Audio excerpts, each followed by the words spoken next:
Welcome to the Creative Ticket Podcast, brought to you by Pacific Video. I would like to start by acknowledging the traditional custodians of the land on which this podcast has been originally created, the Gadigal people of the Eora Nation. I pay my respects to their elders, past, present, and emerging, and extend that respect to all Aboriginal and Torres Strait Islander people listening today. I am Geraldo Rodriguez, Sydney-based actor, writer, and director, and on this podcast I'll talk to artists from all over the world about their craft, their careers, inspirations, and insights. If you are an arts fanatic like myself, make sure to follow and subscribe so you won't miss out on new episodes. Charlie Trindall is a Gamilaroi Man. He's also a country singer, songwriter with hits such as Fringe-Dwelling Man and albums Ancient Echoes and The Journey. He's also the creator of the Indigenous Facilitation, a consulting agency focused on bringing social change through workshops and Indigenous perspectives. Welcome, Charlie. It's a big honor to have you on the show. Thanks, Geraldo. Yeah, honored to be here. First Thank podcast. You so much for joining me. Today, it's my background is a little bit different because I'm joining the podcast from Perth, but I imagine you're in Sydney. Is that right? I'm right near the city in Sydney in Redfern at the moment. Yeah. Amazing. So, beautiful day. It's a beautiful day in Sydney. Hi. Is it it's a public holiday in public holiday here today? Yeah. Okay. And Charlie, how did you start with music? What drove you into country music? What drove me into it? I kind of didn't get driven into it. I guess I did. When I was younger, I was diagnosed with juvenile rheumatoid arthritis. So all I wanted to do was play footy like everyone else where I come from. But I couldn't because things started hurting and all that. And when I was my mum realised I was having problems and I was skinny, weaselly, stringy kid. My brothers, they all played footy and they were little big, solidly looking guys. So my mum was a bit wiser and bought me an acoustic guitar. But before that, my cousin, or my auntie sent my older cousin downtown to buy himself a pair of new shoes, school shoes. He gave me $18. He went down there and he didn't buy a pair of shoes. He came back, he saw a guitar in the shop, so he bought an $18 guitar. And he taught his brother, and his brother taught me. And then my mum got me a guitar, and I wasn't really good. I realised that when I was at school, I didn't have much of an attention span, so I used to write limericks and little poems, and I knew I could rhyme things. So I was at the back of the class getting in trouble. I'd write little 4-line poems. And later I realised these 4-line poems, if you did 2 or 3 of them, they were called verses. And then put something in between them that was called a chorus. And I went, oh, all right, this is how you write a song. So to cut a long story short, it was like a bunch of all these different things that my attention span, I was a quiet kid, I guess. I was a teenager, I kind of become introverted a bit because I couldn't play footy and everyone else played football. Where I come from, if you didn't play football, you were called some bad names, and it wasn't a easy journey if you didn't play football. And at that stage, I thought, I found out they thought it was growing pains because I went straight up as a teenager really quick. And they said it was growing pains, but then they later found out it was the immune system and called rheumatoid arthritis. And I only knew rheumatoid arthritis after I read something on it. I thought, there's an old man's disease, old people's disease. So I wouldn't tell anyone. So I just lived with it. And I used to say to my cousins and that, you know, when you get out of bed and you fall over, I went, no. Well, I thought everyone did at that age.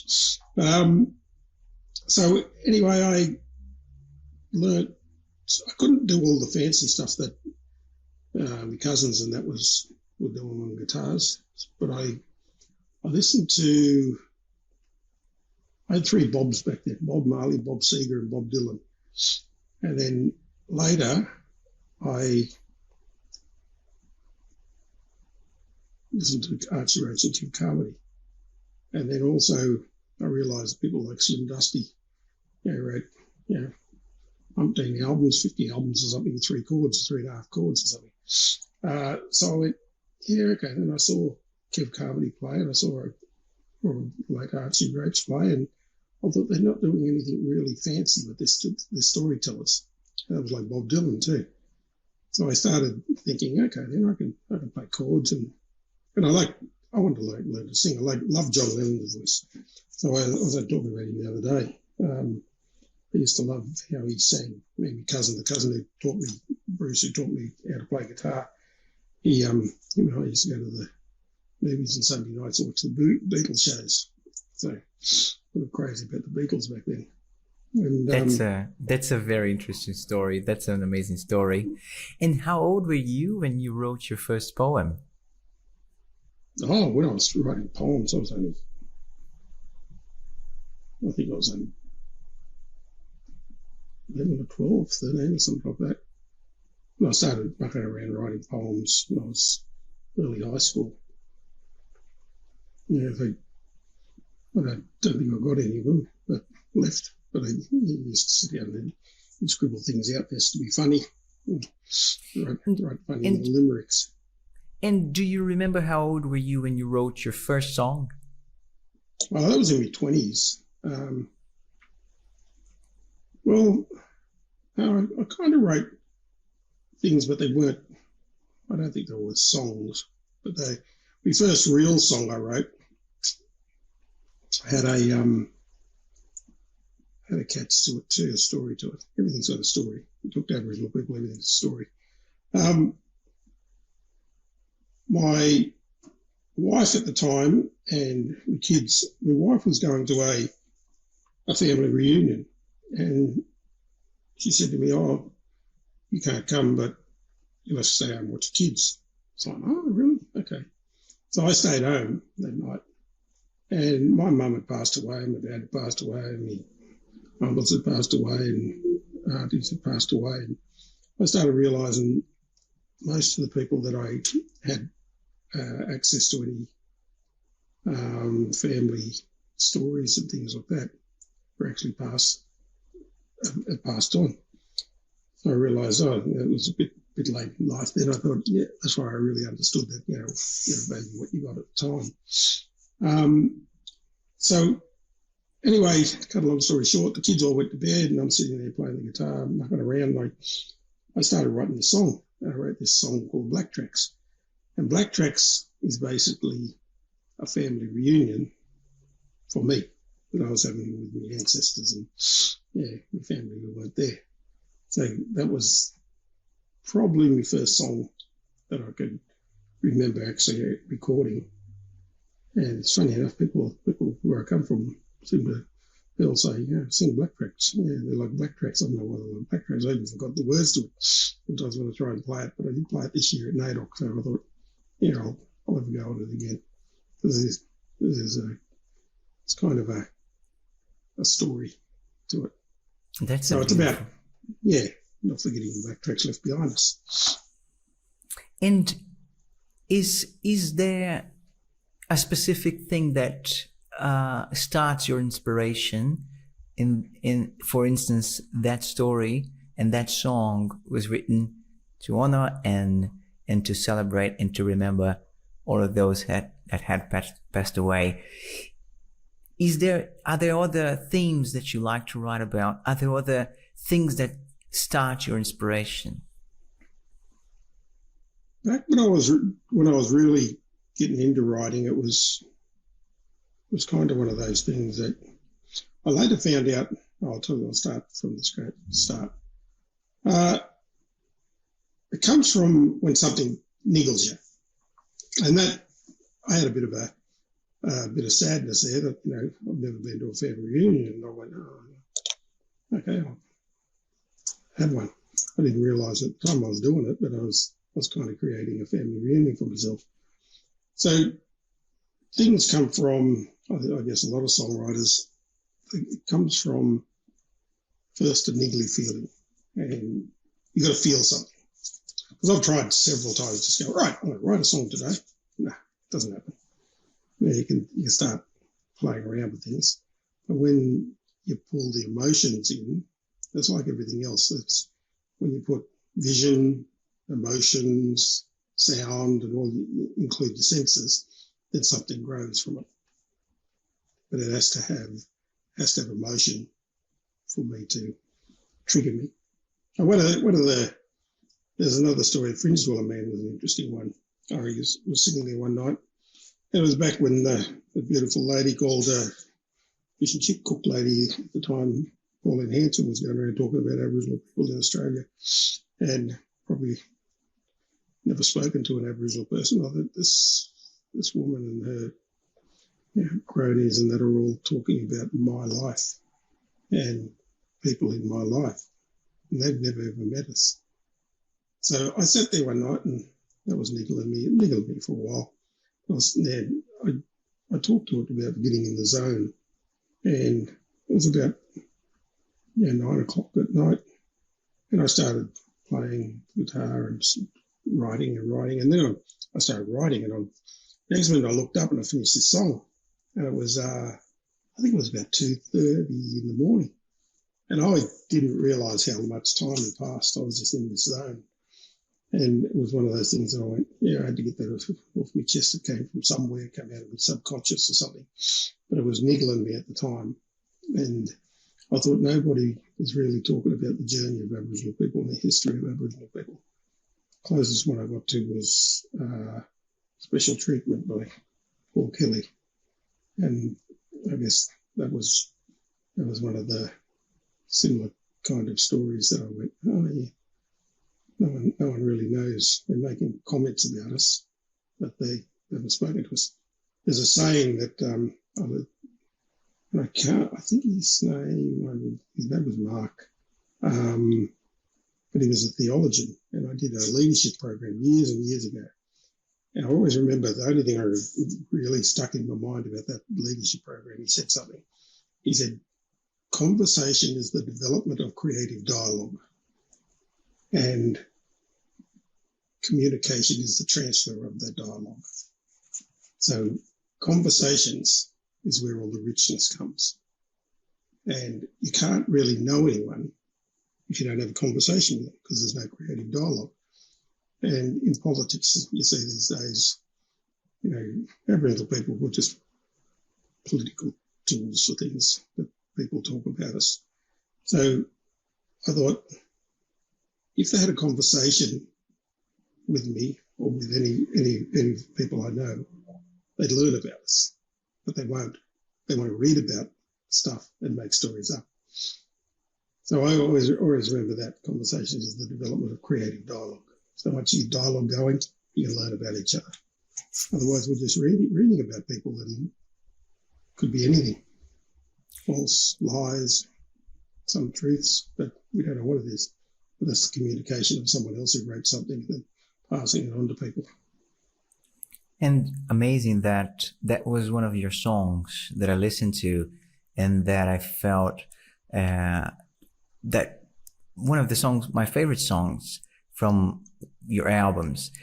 And I was wondering, is singing and writing songs a tool to bring more awareness into the discrimination against Indigenous people of Australia? Yeah, my old friend, he passed away now, LJ Hill, like poor LJ. He said something to me that resonated, still resonates to me to this day. He said, where they talk about traditional songmen had songs for their group. and they'd share them songs. He said, we're, as singer-songwriters today, we are still contemporary songmen, and we're the storytellers of that journey from then to now.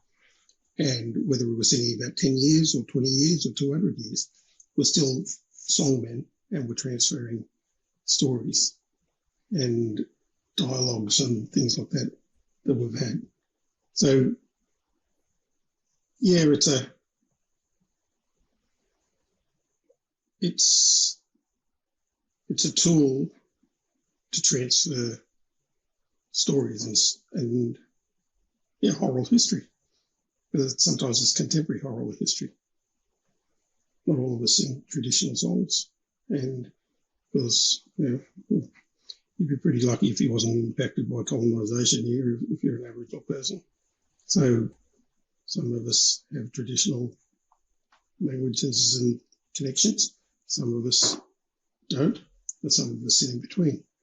So we still have the responsibility or the passion to continue songs and stories. And we found songwriters find a way of using music and song to transfer those stories. And another of your songs, Society's Ways, is featured on the same album as Fringe-Dwelling Man. What do you think has changed from 1998 to today, 2024? It's a hard question. I think if anything has changed at all. I think non-Aboriginal people are more curious and eager to understand this mysterious world of Aboriginal culture, Aboriginal spirituality, and Aboriginal dreaming stories. They kind of opened up. It's a different generation now.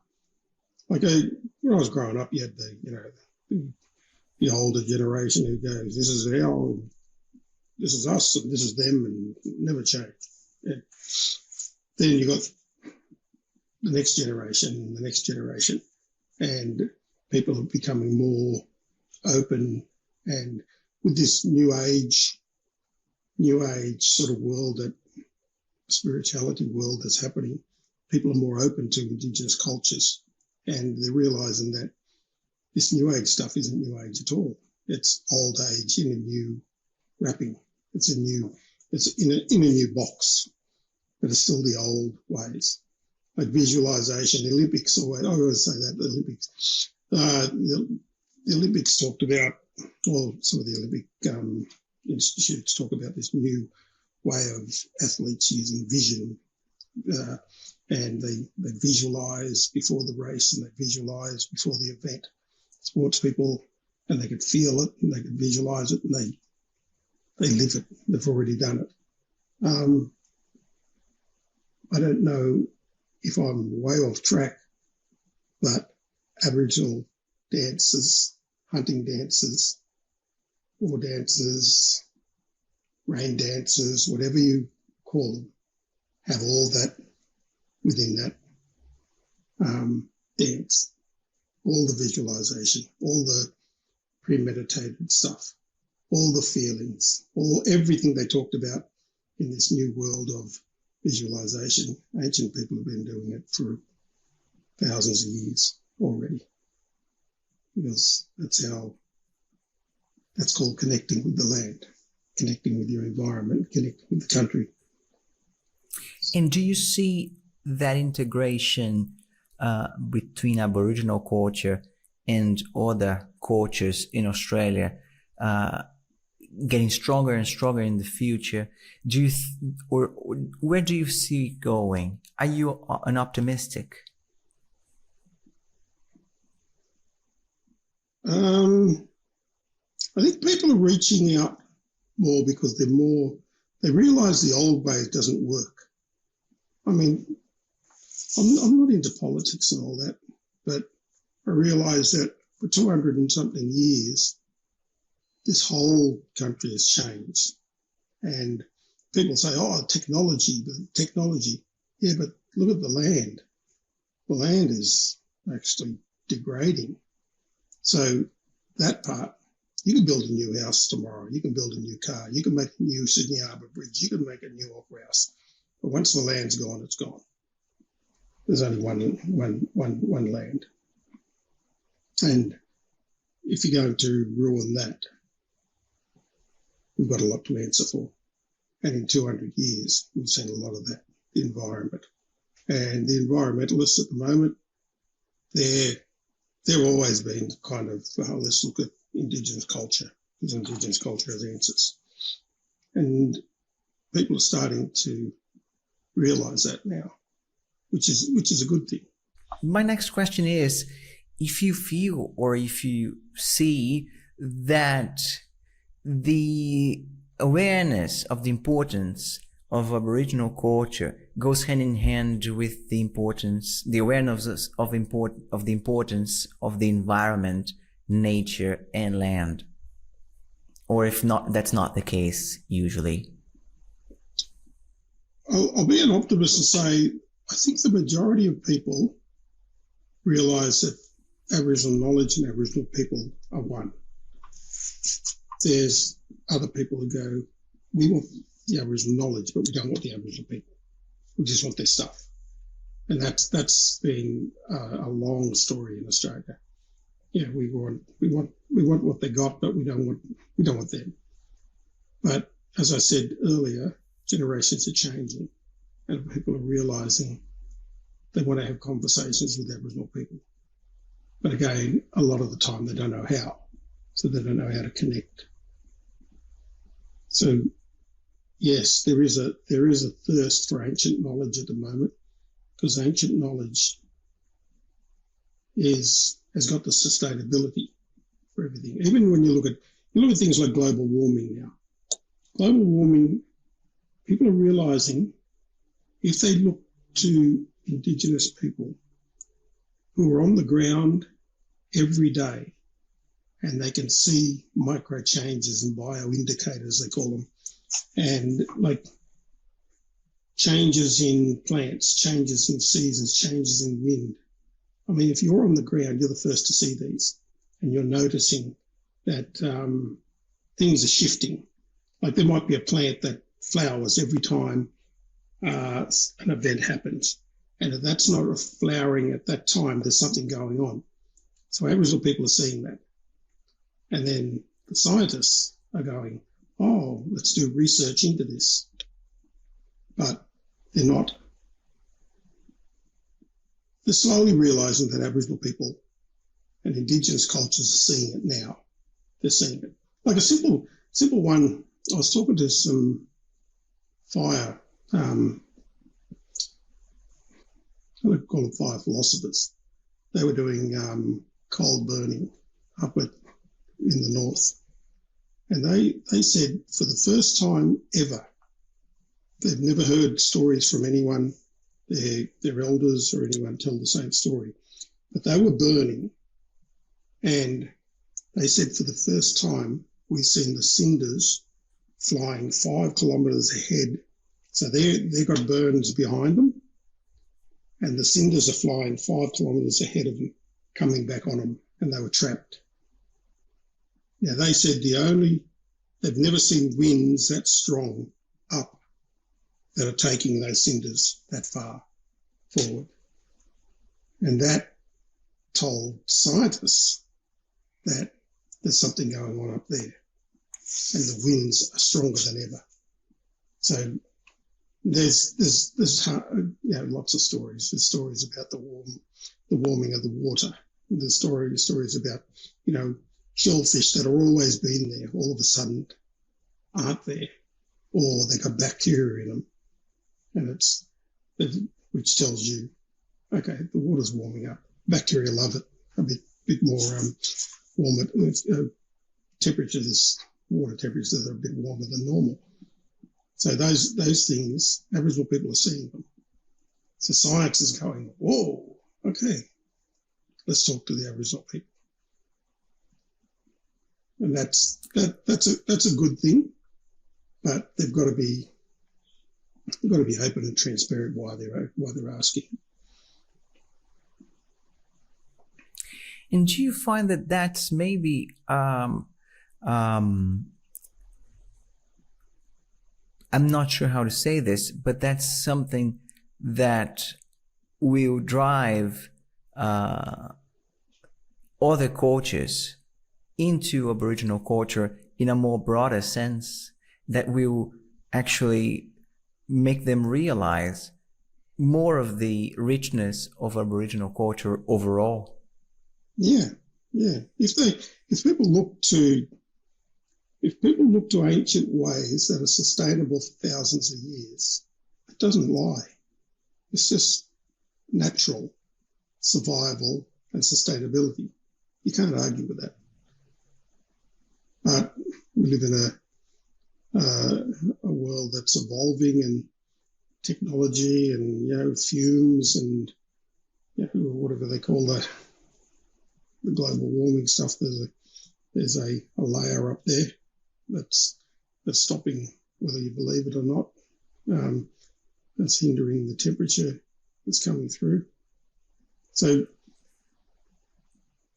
there is, people are looking to Indigenous cultures, not just Australia, but across the world, where Indigenous cultures have a sustainability and living with the land. Like those fire philosophers, they said something really interesting. They said in Western world, Hollywood calls themselves firefighters. Western people call themselves firefighters. And they said, you can fight all you want, you won't beat a fire. You have to live with the fire and learn its philosophy. And then when you're a fire philosophy, then you understand fire. Because ever since the time began, mankind needed fire. So it's one of those things. Yeah, it's one of those. I see. One of those things where you have to live with it, but you have to understand it. And that opened my eyes up too, because I thought, yeah, that's right. Hollywood, Western world says we're firefighters. Well, you can't see someone there punching a fire. They're going to lose. I see. That's so interesting, Charlie. That's so interesting. And do you draw inspiration from other Indigenous cultures around the world? Is there a specific people that you feel also connected to? Yeah, I like to look at commonalities. I like to look at where things cross, and I've seen stuff in Indonesia. I've seen the Maoris. I've seen the First Nation people of Canada and US are very similar to Aboriginal culture here in Australia. But they all have certain things that are similar in some way. And that's why sometimes I use the word Aboriginal, I use the word Indigenous. If I use the word Indigenous, I'm talking about broader Indigenous people around the world. And when someone said to me once, they said, if you haven't got something in our language, well, we can borrow it from our neighbouring language. It might be similar. And that's whether it's, Gamilaroi or Wiradjuri or Ularoi, and then you can go, even the Maoris had a term where they call us the people of the dreaming. That a lovely Maori term for it, and I can't remember it. But they're connected. They understand there's a connection with us, in whether it's through because we were both colonised. They're a younger colonised country than we are. So I think anyway, they don't go back. They don't talk about going back 60,000 years. And interesting enough, one of your songs, "Dreaming," is its title. It's "Dreaming." For you, what's the importance of dreaming for you and also for your Aboriginal culture? Well, a friend of mine, Jim Miller, said once, he was a lecturer up at uni, and he was giving us a lecture or some teaching us a subject. And I think he was the first time I heard it. He said, when we use the word dreaming, there's no end. If you use dream time, that means there's an ending. There's a time frame. But dreaming is not. Dreaming is continuous. And a lot of people talk about that today, and they've always talked about it, Aboriginal people. The dreaming is never ending. So in that song, I was talking about I'm dreaming of my dreamings tonight. I was out west. I remember the day I was driving from out Gamilaroi country, driving up to the Tablelands where I was living. I grew up in Armidale, and I was driving up there, and I looked in the rearview mirror. I could see the sunset going on the plains behind me, and it was just so bright and red, and yeah, it was beautiful. And then I'm driving along there, and that song started going through my head. All the words of that phrase, dreaming of my dreamings. And I'm looking behind me, and I'm saying, there's the dreamings there. That's my father's country. I'm going up here from my mother's country, and they're all connected. It's all connected. So it kind of revolved around that journey I was taking right on that day. And I was just driving on my own, but it was sunset. I could see it in the rear vision mirror. Yeah, still see it today, but I don't listen to that song much, but I know it. Yeah. And the other one, when you asked me about the people and the respect or want to be connected, and is there any cynical stuff or anything that people? Well, the reason why people want to connect with Aboriginal people. Back when the Olympics was on, I wrote a song called The Cynical Songs on the Journey. And that was a bit about, there's lots of things happening, but I'm looking at it through a different lens, through a cynical lens. Because, I was working down near Central at the time there, and there was an Aboriginal girl. She was always there, hey, you haven't got any loose change, Unc? You haven't got any loose change? Some days you give it to her, some days you don't, but I'd see her there all the time. Then you walk through the park there, and some Aboriginal people would be sitting there, and they're just doing their thing. They're having a drink, filling in the day, and trying to pass the time, waiting for a train or whatever they were doing, waiting for people to come. And where I worked, they were working on, this is government, sitting there one day, and I'm there. They were all getting drunk at their Christmas party, talking about the problems of the people over at Central, the Aboriginal people. And I thought, you guys are drinking, and you're drinking top shelf wine and having a party here, but you're talking about what we can do to help, my brothers and sisters over there. But they're more happy than you because their life isn't false. So I started thinking about that, and there's a line in there, sisters biting loose change over at Central once again. My brother's in the park there drinking Mosel in the rain. Just across the road where they got the red wine and champagne, talking about ways to fix their problem. I was in two places at once there in my head. I thought, yeah, such a contradiction.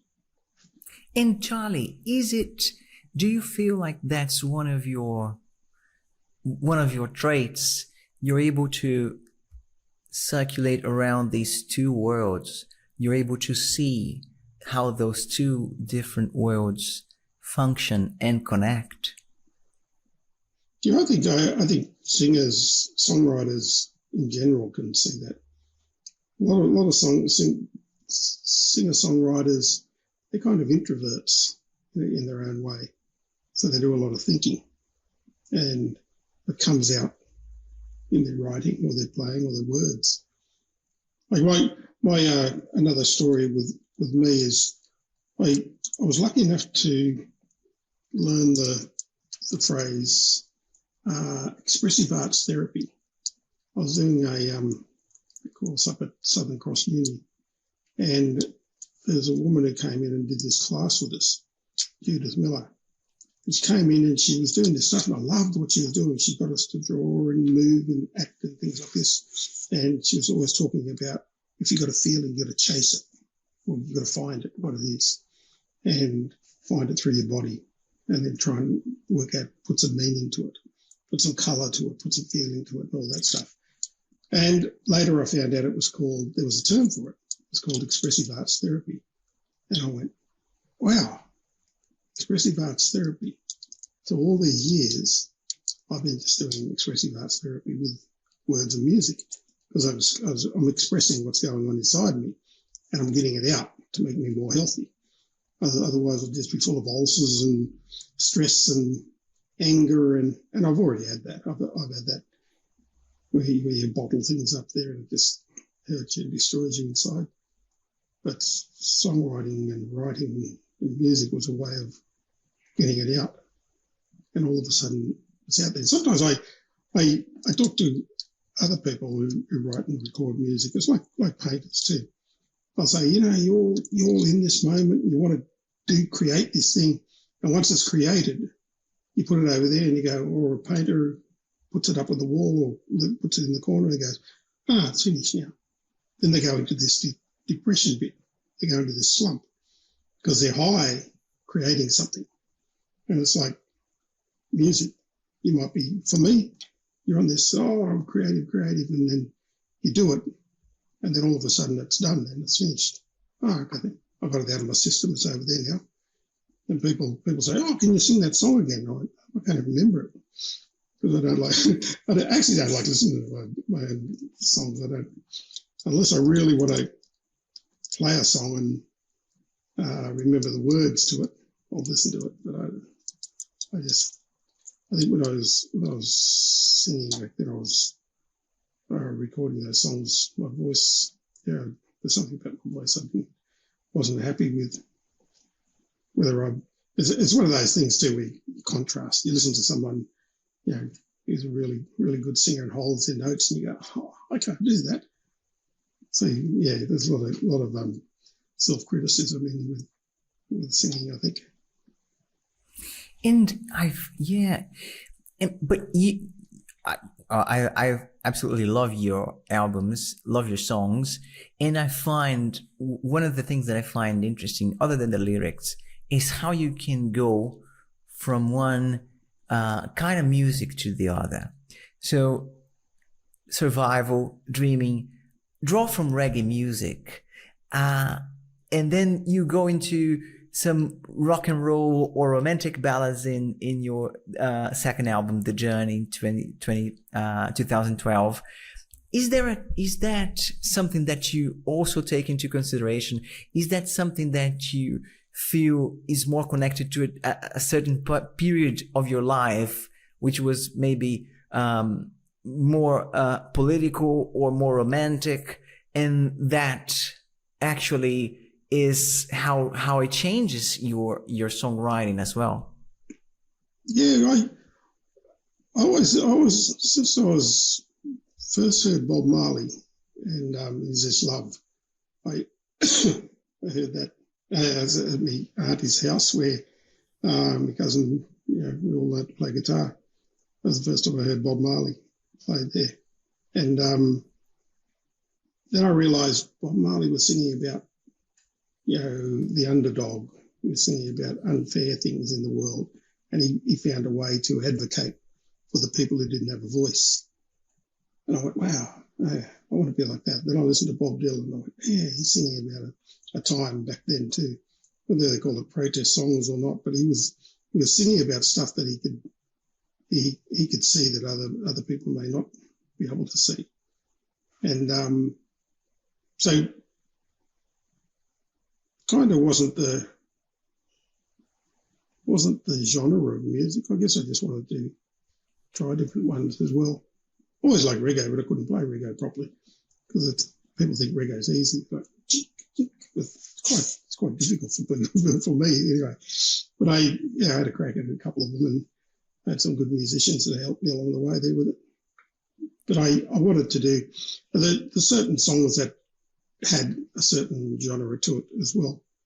It's a bit like I talk about my attention span. I always wanted to be a book writer, but to be a book writer, you've got to have a lot of patience and sit down there and write this whole thing from the start to finish. Well, that's why I was sidetracked in school, because I was writing little limericks. And the limericks, when you look at it, when I thought about them, I thought, they're whole stories, but my attention span was only tiny. So I thought, I got this, I don't know, ability or interest to condense something right down into a big story, down into a small yarn. And that's what I thought, I like that. And I always a bit hard on myself. It's not because I'm a songwriter, it's just because I've got a lack of, my attention span's not as not as good as other people. But it worked. Yeah. Amazing. The genres that sort of go at things. I think it was interesting on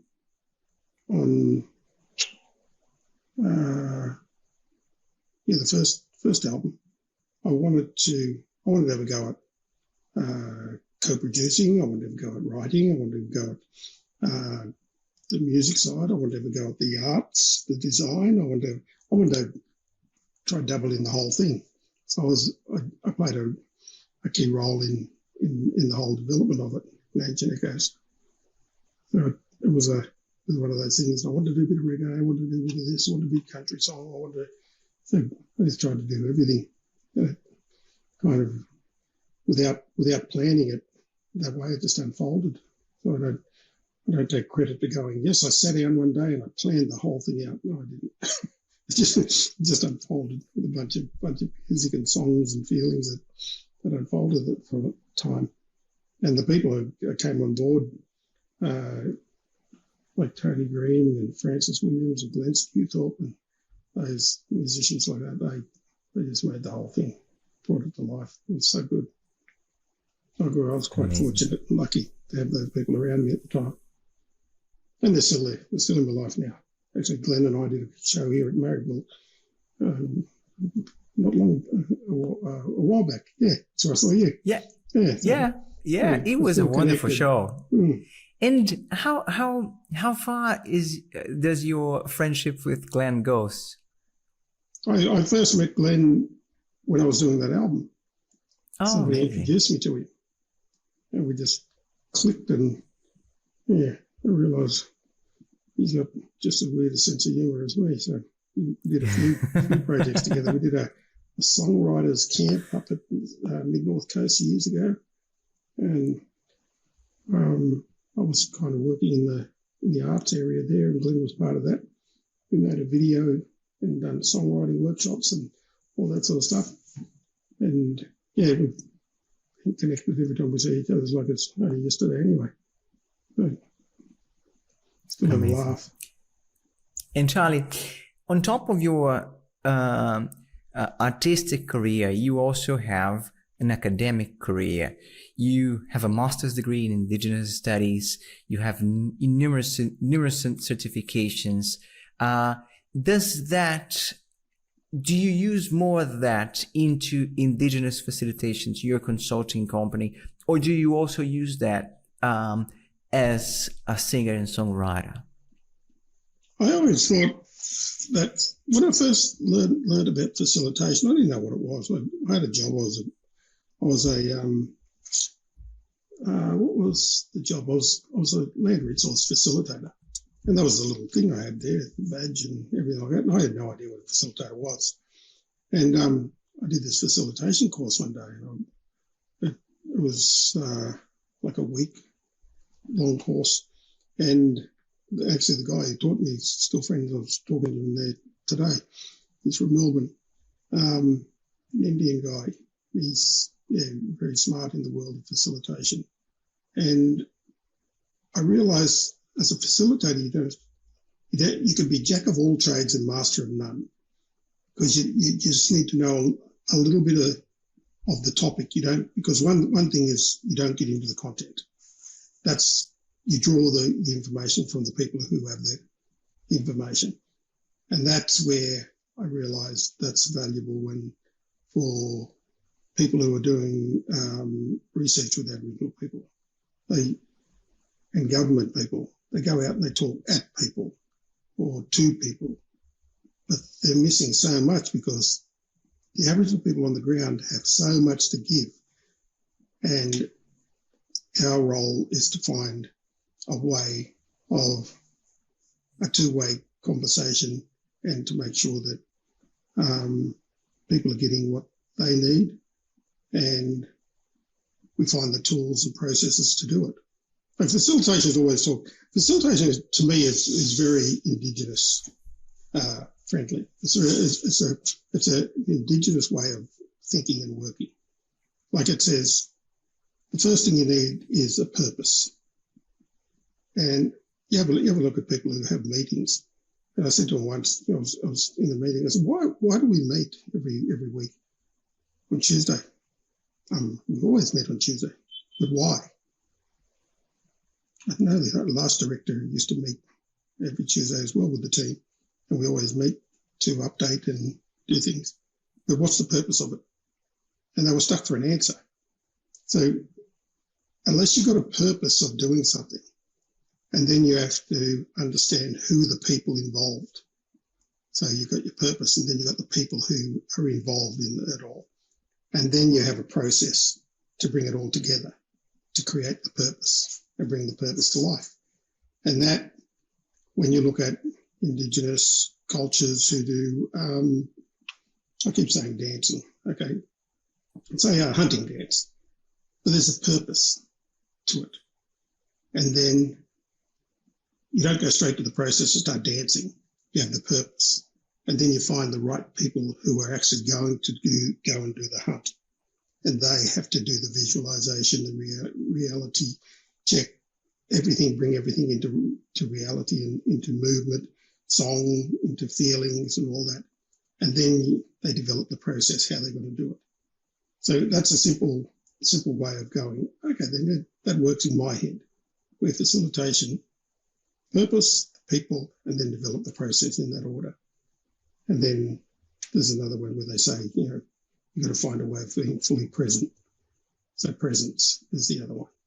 So to find those 4 Ps is the foundation of visualisation in Aboriginal culture and Indigenous cultures around the world and anything they do. It's the action. But Western people, I'm not saying all Western people, they'll go straight to the process and they say, let's find what they're doing and let's reproduce it. But they're missing out on the whole wiser, the wisdom and the knowledge and all that comes first. You can't just go for the action. It's like when they talk about a plumber, you get a plumber that comes and fixes your tap, the old analogy that comes and fixes your tap and he charges you, $200. And all he did was put a washer in. And everyone's going, I'm not paying $200 for the washer, but you're not paying for the washer. The washer was 5 cents. You're paying for that 20 years of experience and knowledge that he knew where to look for that, where the problem was. Otherwise, you would have been there. I've been in the same situation. I would have been there for a month trying to find the problem. But someone with that wisdom and knowledge comes in and does it like that because they got the background and all of it behind them. That's why we call elders, eldership. Elders have that. We don't have it. So elders can see something, feel something, know something, and articulate something in a way that a lot of us younger people can't. I'll say younger, well, I'm younger than them. There's a saying I heard once, a friend of mine said that an elder can see what an elder can see sitting down, a child cannot see even if they climb the highest mountain. Yeah. And that really stuck with me because I think that's a little bit also of what you're talking about, because that experience brings you a vision, brings you a wealth of a point of view that is able to see much more than what other younger people are not able to see. Yeah, there's a we say that knowledge is power. People always say, you probably heard it, knowledge is power. Yeah, when you get the knowledge, yeah, you can have the power, but you haven't got the wisdom. All you've got is the book, that it was the information, but you haven't got the wisdom to use it. And that's where elders have, and people with wisdom. That's amazing. That's amazing. And when you're facilitating a process, when you're facilitating in a company, how does it work? You're telling me that you listen to different points of view, and you actually have them work together. Is that the core of your work, bringing people together and allowing them to have a conversation? Yeah. The core of it is consensus building, to find out. It's like religions. I often think religions are always saying them and us, them and us, them and us. But I got so interested in religion, I want to actually understand what Muslim people think. I want to understand what Hindus think. I want to understand what Christians think.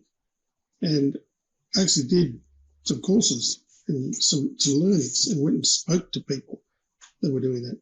And when where you talk about you can hear things, you can hear or listen. So hearing and listening is two different things. There's deep listening, where you really understand what the person's talking about and what they're saying, or you can just listen, or you can just hear them. I heard something, and then I went off and said, yeah, I know what they're talking about because I had a conversation with them, but you didn't really hear them as such. So when you look at, people are the same. People are like religions. We all got these silos that we're saying, them, they think like that, I think like this, they think like this. But when you look at it, there's these crossover parts, and there is the jewel. That's where the gems are, the parts where we agree on things.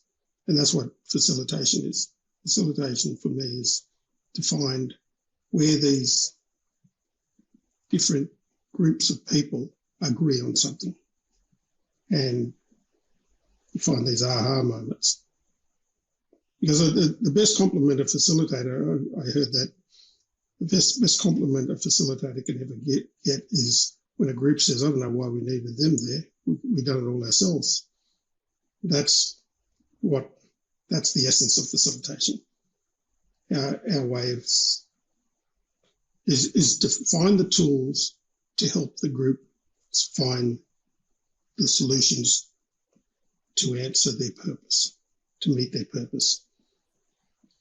And if their purpose is to solve a problem, is to do a strategic plan, is to develop a process, is to design a building or whatever it is, our job is to find the connections and stay out of the content. Where sometimes it's hard to bite your tongue because you might think, oh, I know the answer to that. Why can't you just say this? And that's not the right way to do it.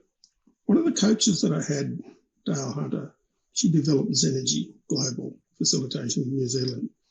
And I was at a workshop, she talked once, and she said it really beautifully. She said, a facilitator is like a conductor in a band, in an orchestra. You've got all this bang, clashing drums and trombones and everything blowing, making a lot of noise over here. It's beautiful. But there's this tiny little flute over in the corner, and no one can hear it. No one can hear it or even notices it's there. So the conductor's job is to go quieten all this loud noise and bring that other little one up. Bring that up. Because that is where the beauty is. And that's where the knowledge is. That's where that makes the whole piece complete. But without a conductor facilitating that process of quietening everything else down and bringing the tiny little beautiful flute up in the corner, that's where the beauty of facilitation is. There's lots of people who want to talk. There's lots of people that, it's passion. Lots of passionate people want to have an input. But the quiet ones over there seem to have a lot of knowledge, and our job is to bring them up and bring their voices to the surface. And that's what government does. They'll talk about Aboriginal people, read books about Aboriginal people, reports about Aboriginal people, but sometimes they need to be coaxed to say, come and have a conversation. Yeah, facilitate a conversation with Aboriginal people. You'll learn way much, much more if you're going to create some dialogue. Absolutely. And Charlie, I have a final question, which I usually ask all my guests. And the question is, what makes you, you? What makes me, me? I guess I have a curious mind, and I want to know things, but I don't want to just know them. I want to actually do them. Like, I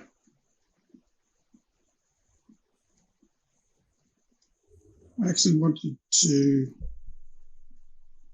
I sat on the beach over at Maroubra there, on the headland, Maroubra Beach, and it was in winter, and I had a beanie on and drinking chai tea and cold and freezing. And I could see the surfers out there, and I'm going, what have they got that they would jump in freezing water on a freezing day and do what they love doing? What is it? There's something about it. And I used to, that question pondered on me so long until one day I said, I need to find out. So I went down to the surf shop and I said, can you teach old people how to surf? They said, yeah, if you're less than 90-year-old. Younger than 90? I went, yes, I am. They said, come on, you can have a lesson. Then I started realising what they love. There's something that every time you go out there, I can't surf no good, but I wanted to have a go at it. And then that bodyboard and then had to go on surfing, things like that later in life. But which is weird from a country bloke who come up there, grew up in a muddy creek with leeches and crabbobs. But I wanted to find out. So I was curious enough to go, I want to jump in that icy water and find out what it is. And then that led me to, okay, now I know what it is. So I have this, I guess, a thirst that I want to actually experience things. I don't want to just learn about them or read about them or Google them. I actually want to go and do it. And I was lucky enough to learn martial arts again later in life. And I was given some classes where, I had the option of going, okay, you could sit there and tell people what to do in the class. But I used to jump in and they'd say, what are we doing today, Charlie? And I go, okay, we're going to do this. I say, oh, that's good. How did you come up with that class? I said, I need it. I actually need it. So I want to do it. And we're all going to do it together. So that's how I wanted to be involved. And it's like songwriting. I actually want to be like the Glenn Skewthorpes of this world and the Oriel J. Hill and Archie Roaches and Kev Carmody, late Archie, and Kev Carmody's. I wanted to find out what drove them to do what they do. And the only way to find out is go and interview them or actually try and do it too. Kev Carmody's actually, he was good for me years ago. I'll tell you a quick story. I met Kev years ago and I asked him about recording. And he said, find a studio that does MIDI drums and MIDI bass.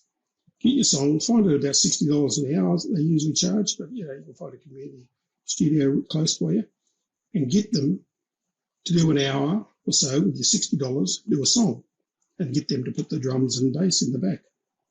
And he said, do that 10 times or 12 times, you'll have an album. I went, wow, that's gold. So that's how I actually done my first EP. Exactly, I just did what Kev Carmody told me. Exactly to a T. And I was lucky enough to catch up with him a couple of times after that and told him, thank you for doing it. for telling me how to do it. And also Tony Jenke, she's a singer-songwriter from Queensland way there, I think, North Coast. She actually said the same thing. She told me that. So I ask people how to do things, and I go and I want to do it, and then I don't want to just know what they're doing. And that's like the masters that I did. That wasn't really. I wasn't a thirst for masters. I don't even tell people I got a masters. But I went to a workshop once at the University in Armidale, and they were talking about this trauma, and they showed examples of it, how it's in one generation, it goes to the next generation. And then they called it transgenerational trauma. And at that time, I saw something in my son that I saw in me, and I remember seeing in the short time I knew my dad, I saw in him. And I went, how the heck did my son get the same, is doing the same things as my dad? They never even knew each other. And then I learned from that workshop, it's called transgenerational trauma. So I said to them at the workshop, I said, how do you learn about this?